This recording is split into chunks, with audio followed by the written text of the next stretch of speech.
When considering the possibility of a great power conflict in the near future, it is difficult to bypass space as one of the main areas of a strategic focus for major powers. The U.S. just launched its Space Command on August the 29th as a key step in creating the newest branch of the Space Force. What's the strategic implication of the launch? Will it further result in the weaponization of space and space arms race? And what are China and Russia's space ambitions and capabilities? To discuss these issues more, I'm happy to be joined in the studio by Dr. Farhad Ozarian from Asia-Pacific Space Cooperation Organization, Teng Jianqun from China Institute of International Studies, and via satellite from Moscow, Pavel Falkenhor, Russian defense analyst, via satellite from Washington, D.C., Richard White, security expert at Wikistrad Global Consultancy. That's our topic. This is a dialogue. I'm Yang Ray.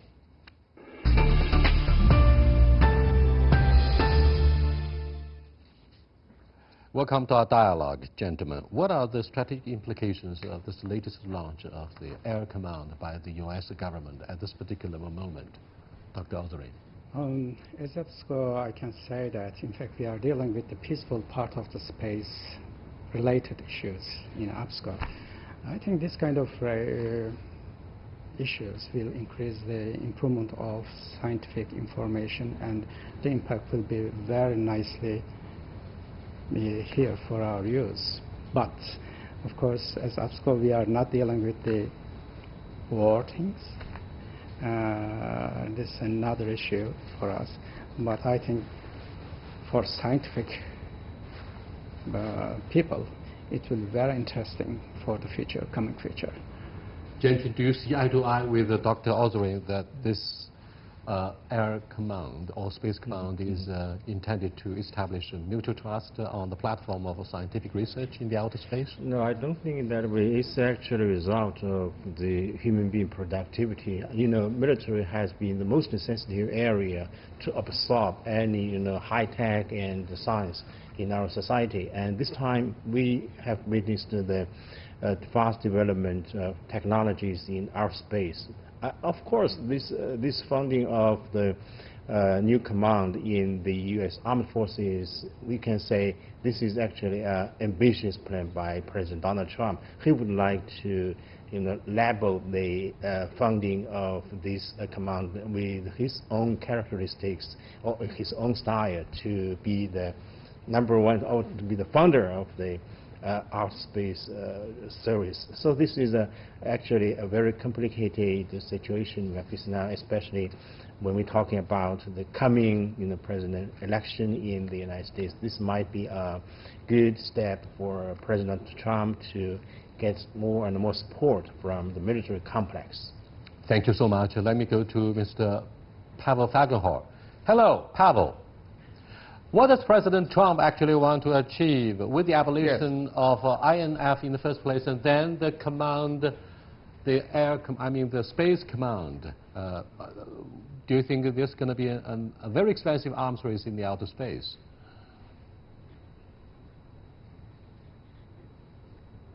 Well, you have to really separate typical Trump grandstanding from the real problem. Trump is always grandstanding on different issues. Space Force sounds real great. It's like from the Star Wars. It's kind of sounds wonderful. But the actual issue is there and won't disappear even if Trump's Space Force doesn't materialize, if Congress doesn't approve of the force itself, because it needs congressional approval. And if after Trump leaves the White House, this thing is going to kind of, well, be modified. But the problem is there because space is used for military purposes. It has been from the very beginning. All space programs have military origins, and or practically any country of the world that has a space program. And space is increasingly a target in itself. I mean, there are two missions. One is to use space to attack strategic targets on ground, on enemy territory, or enemy forces. And the second, that space is a target itself. I mean, in space there are communication satellites, observance, intelligence gathering satellites, which are becoming increasingly their use is so important increasingly that taking them out from denying the other side to use them may cripple a modern military machine. So space is a media for attacking land, and space is a target in itself. These are, of course, two very different missions. Should they be united in one force, these missions, or not? That's a different story. There's no doubt that the establishment of Space Command will help build the eyes and brains of armed forces in the outer space. That runs the risk of weaponizing the outer space. We have, therefore, many threats, such as the space debris. Let me cross over to Richard White. What do you think of the chance for the Space Command to be approved by the U.S. Congress in the near future? Right. So as Pavel mentioned, today we are setting up a command, which the President can pretty much do in his own authority.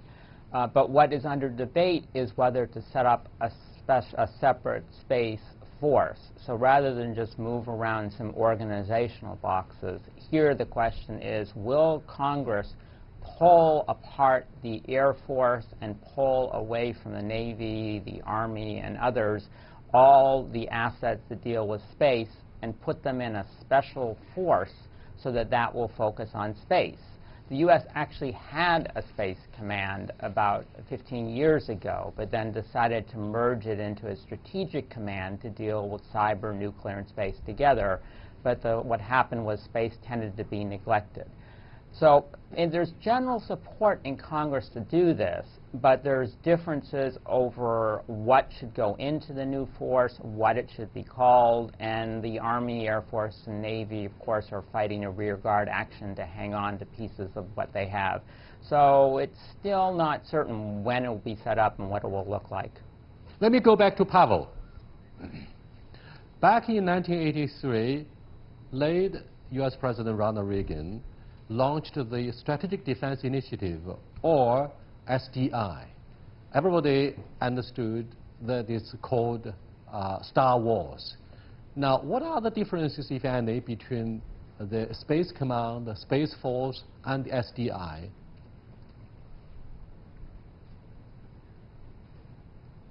Well, the Strategic Defense Initiative envisaged deployment of massive deployment of weapons in space, primarily to intercept intercontinental ballistic missiles that go into space and their ballistic trajectory before going in again to hit targets on land. And that would, of course, involve satellites that are going to be killer satellites, these brilliant pebbles and different kind of other things, and, of course, intelligence-gathering satellites and maybe some kind of special lasers and so on, which never fully really materialized at all.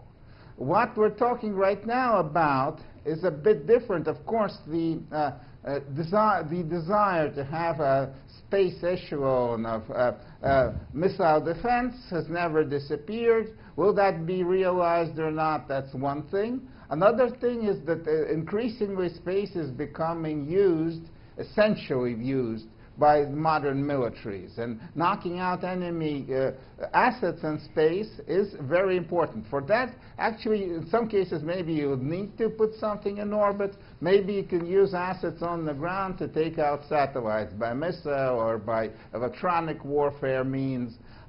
So that's going to continue to develop, because if there is a target, there's going to be countries and forces and armies will be seeking means to take out those assets.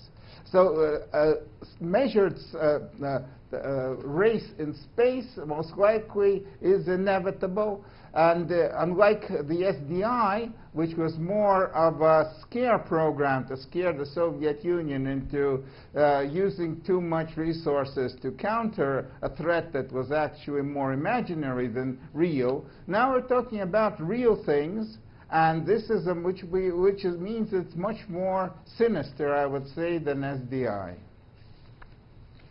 More or less, we saw the so-called threats of China and Russia very often cited as the major threat to national security of the United States by the Pentagon, the White House, from the abolition of the 1972 ABM Treaty in the year 2001, right after the September 11th terrorist attacks, to the recent abolition of INF, which targets, of course, SS-20 and Pershing II. Now, more or less, as I said earlier, China and Russia became the easy targets of politicians in the D.C. Pavel and Richard, what do you think of their concerns? Richard, first of all, your opinion.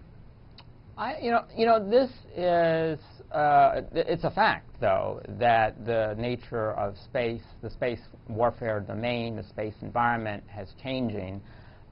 Unlike during the Cold War, when it was primarily a Soviet and U.S. enterprise, now you've got many countries active in space with their own space satellites.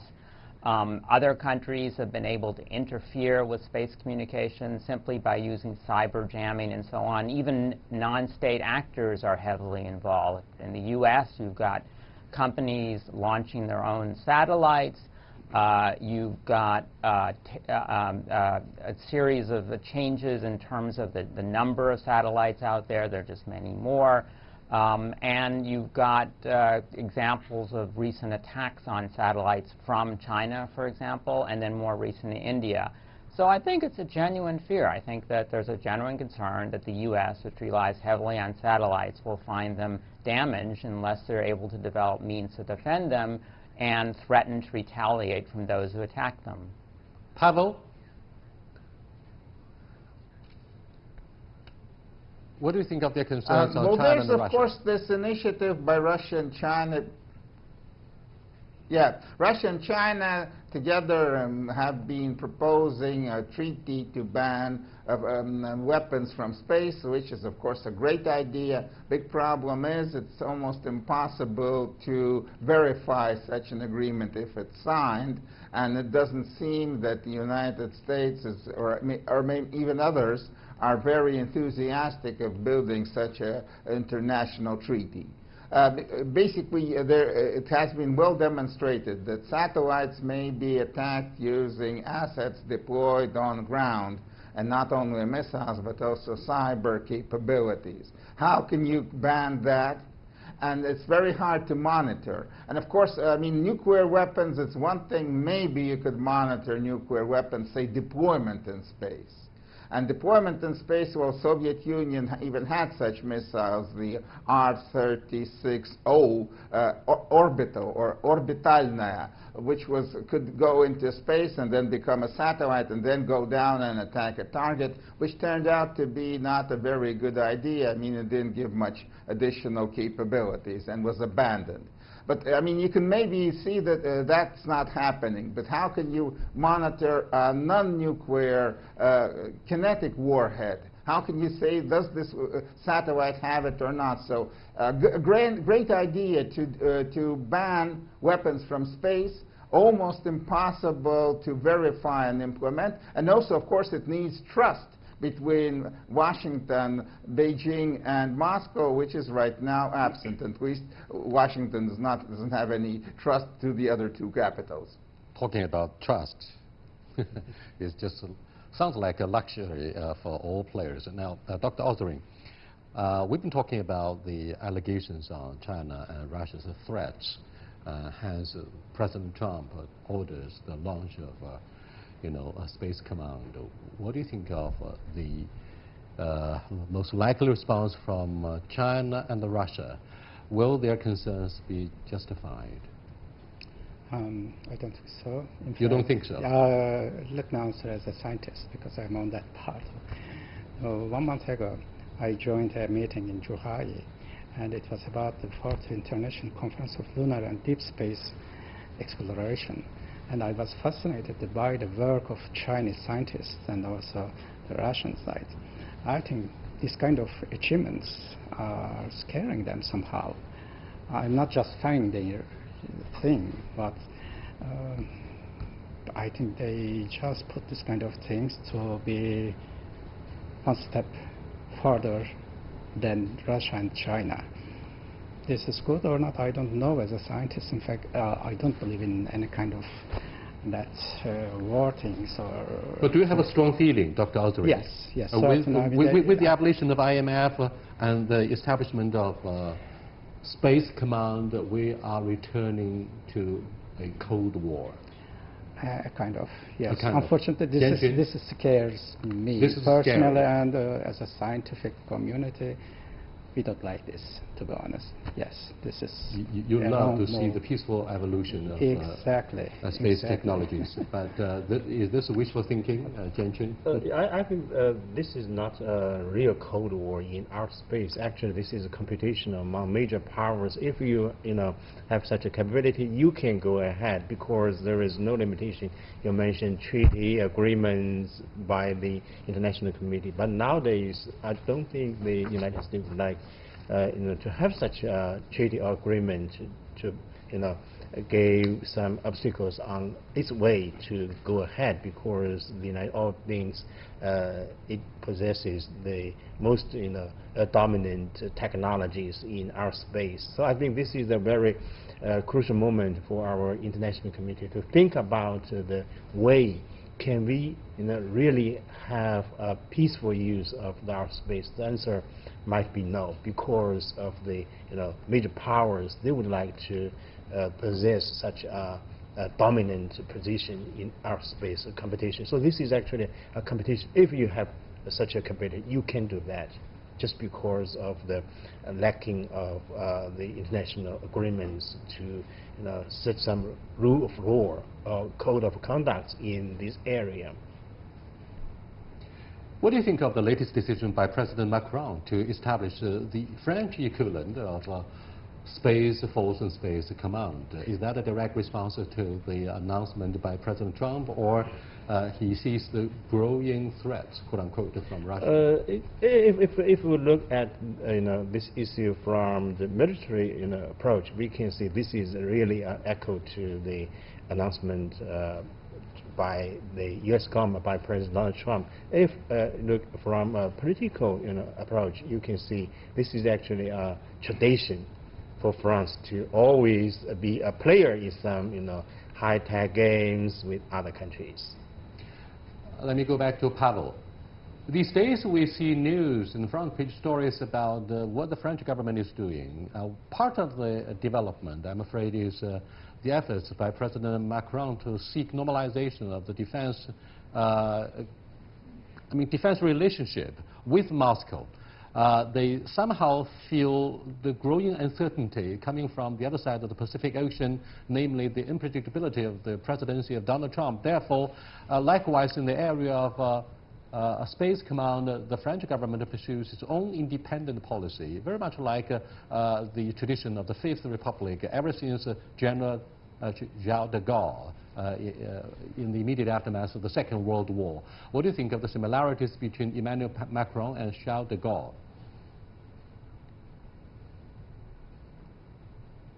Well, Macron may be trying to be a de Gaulle, but he is it's kind of smaller. De Gaulle, much smaller than the original. Of course, France has a prejudice of a space launch facility in Guyana. Not many countries do.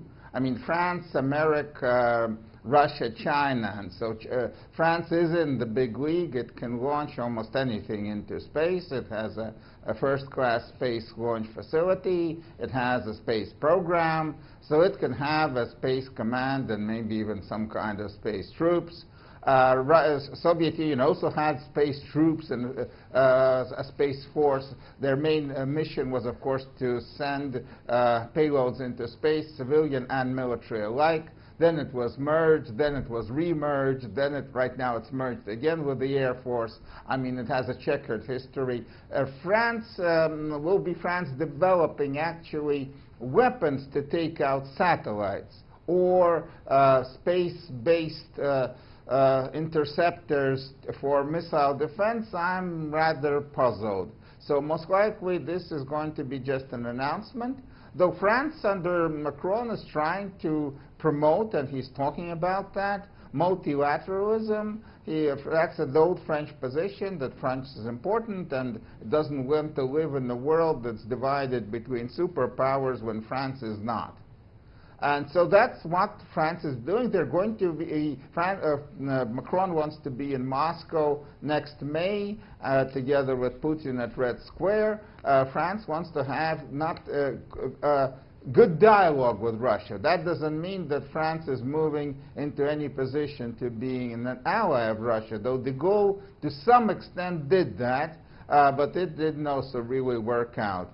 So this is, France is also, as always, there's a lot of grandstanding there, but there's also a tendency to put a kind of some kind of a barrier between the increasingly unpredictable United States policy and Europe. That's also a fact. You know, Pavel, when you said that the iconic image of General de Gaulle has put Emmanuel Macron to shame, I immediately thought of the masterpiece of Peter Tchaikovsky, 1812, the devastating defeat of Napoleon Bonaparte in the severe winter many, many years ago. But that's a joke. Let me cross over to Richard White. What do you think of the implications of the French decision, the recent one, to set up their own space command? Right. So this is a trend I think we're going to continue to see. Russia, China, the U.S. all have embryonic or various forms of space commands, which will probably continue to develop. In addition to France, Japan is also setting up a space command. And I think many other countries that have space capabilities will follow. From the U.S. point of view, it emphasizes the importance of working with potential partners within NATO, with Japan, South Korea, and others that do this, of course, since the best way to protect your space assets is either, as we discussed, through averting threats through diplomacy and arms control when that's possible, but also through resilience, mutual defense. And it would be great if for example, if a U.S. satellite were destroyed, if the U.S. force could turn to a French or Japanese system to substitute, and so on. So I think what's going to happen is we'll see more space commands, and we'll see space alliances for diplomacy and defense. Just one follow-up question for Pavel, very quickly. President Trump has made a very serious setback when it came to the issue of bringing Russia back to G7. He said, after all, Washington will host the next round of G7 in the United States, and President Vladimir Putin will definitely be brought back, if not in the capacity of a former member, at least as a very respectable monitor. Now, what do you think of the recent efforts by both Washington and Italy? No doubt has accepted the idea that Putin should come back. French government also says yes. So what do you think of the campaign to integrate Russia in the context of what we are discussing here, the space program, and to do the best by, if not by NATO, at least by the European Union, to mitigate the threats, quote unquote, from Russia?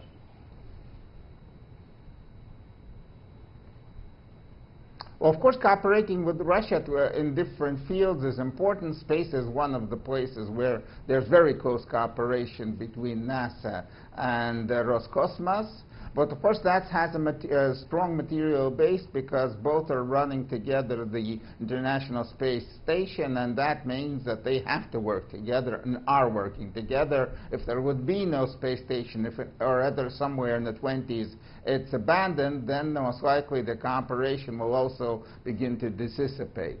And that is the problem. You have cooperation when you have joint interests. If you don't have joint interest, you can grandstand about cooperation, but you won't get it. And the same with the next G8, G7. Putin may be invited as a guest by Trump. It's not a sure thing that he'll come as a guest. He'll most likely demand that he become either full member again or he's not coming. So again, if there's a mutual interest should be there from all sides. And then they can get together and do something. If there's no mutual interest, a real material mutual interest, then it's very hard to do anything together. Russians have long been known for being super realistic on strategic cooperation. Even at the height of the Cold War, we saw similar cooperation on the peace space station in the outer space. But in those days, Dr. Ozarian, the Soviet Union and the United States could stand shoulder to shoulder technologically. They had similar capabilities and ambitions in outer space. But today, given the growing mistrust and rivalry between the United States and China, do you see or foresee the likelihood that China will be invited to work on the same platform of a kind of a space station? Russians and the Chinese have made no secret that they're going to join hand in doing that and getting the job done. But what do you think of the possibility that three powers will join hand on the same platform of the space station so that the outer space can be peacefully explored? If the real target is peaceful work, sooner or later they have to work together, all the parts, even the other small countries. So in the close future, let's say, I think they are going to work together. But in the beginning, at the moment... Well, what are the benefits for the close partnership of the three countries on the same platform in the outer space? Are you suggesting that scientists tend to keep a distance from politicians? We always tend to keep ourselves separate and far away from politicians because their politics are completely different than scientific ones, to me at least. But hopefully in the long run, scientists also are be a part of this game and will turn everything into a peaceful situation. I think so. It will be happen in sooner or later. Jianqun, are you optimistic? No, I'm not so optimistic in this regard because the United States has already adopted a very competitive policy toward China in the cooperation in this area.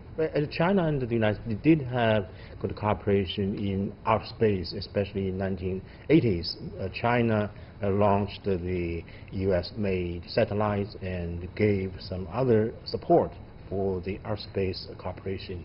And nowadays, this is a legal issue in the United States. The U.S. Congress established some legal obstacles on the way for China and the United States to cooperate. This is actually a national competition between the two countries. Because of the disappearing of a common enemy, quote unquote, during the Cold War, the former Soviet Union, it's therefore a mission impossible for the two sides to join hands and set up their own team on the same platform. Pavel, do you see eye to eye with this idea? What do you think of the prospects for the three powers in the outer space to join hands with the end of the Cold War?